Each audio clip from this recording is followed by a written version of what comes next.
UPSC के बारे में समझते हैं भाई कि ये जो है किस तरीके से यहाँ पर काम करती है, यूपीएससी का क्या वर्क होता है और किस तरीके से ये एग्जिस्ट करती है।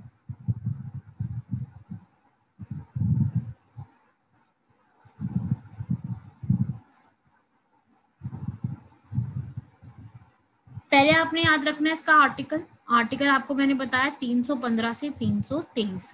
उसके अलावा आर्टिकल्स के अलावा जो है वो क्या क्या चीजें इसमें होती है।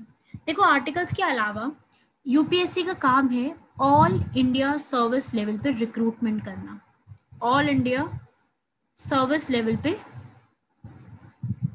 रिक्रूटमेंट करना, ठीक है। ऑल इंडिया लेवल पे सारे रिक्रूटमेंट्स करना, सबको जो है जॉब्स प्रोवाइड कराना, रिक्रूटमेंट करना, वो सारा काम यूपीएससी का होता है। सेम उसी लेवल पे एसपीएससी आता है जो है स्टेट पब्लिक सर्विस कमीशन।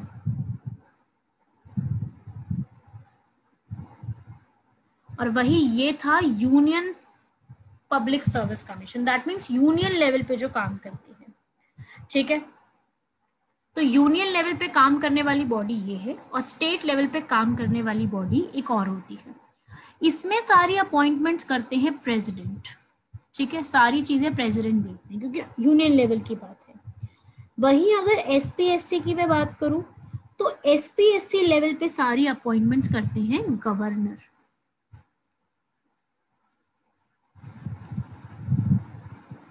तो क्वेश्चन आता है कि members of UPSC are selected by, members of SPSC are selected bye.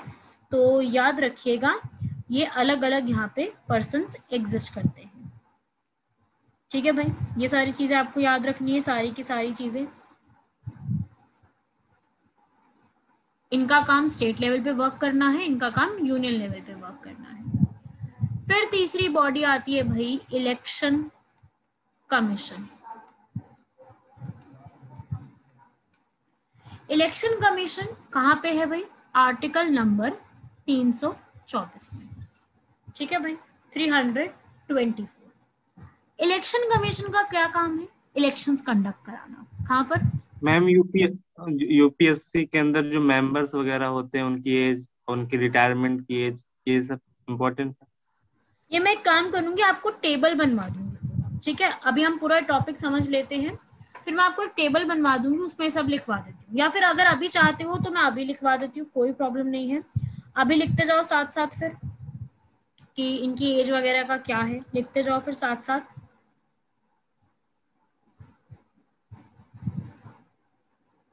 फिर अभी इलेक्शन कमीशन में रब कर रही हूँ, पहले हम इसी में आगे लिख लेते हैं।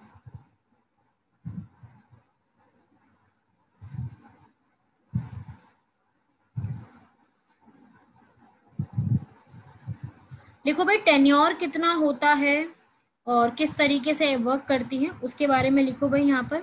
इसमें जो बॉडी है यूपीएससी, इसका जो टेन्योर होता है या कितने टाइम पीरियड के लिए यहाँ पे लोग हो सकते हैं इसके अंदर, लिखिए भाई 6 इयर्स टेन्योर। लिखिए 6 इयर्स और 65 इयर्स। 6 इयर्स और 65 इयर्स, ठीक है भाई, ये लिखोगे। और इसमें जो कॉम्पोजिशन होती है, मतलब कितने नंबर ऑफ पीपल रह सकते हैं, वो 9 to 11 मेंबर्स।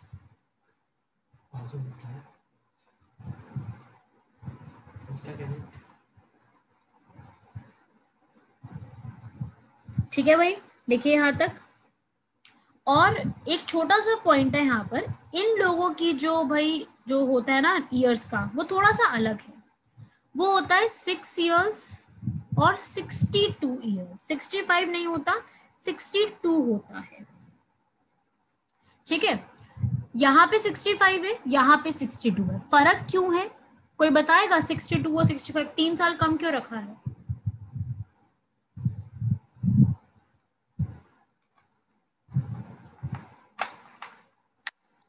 हाँ भाई, दिव्यांशु, फातिमा, परीक्षित, सिद्धि, विवेक, अविनाश, किसी के पास कोई जवाब?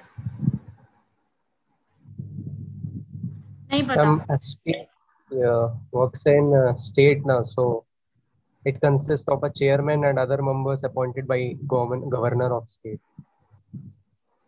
तो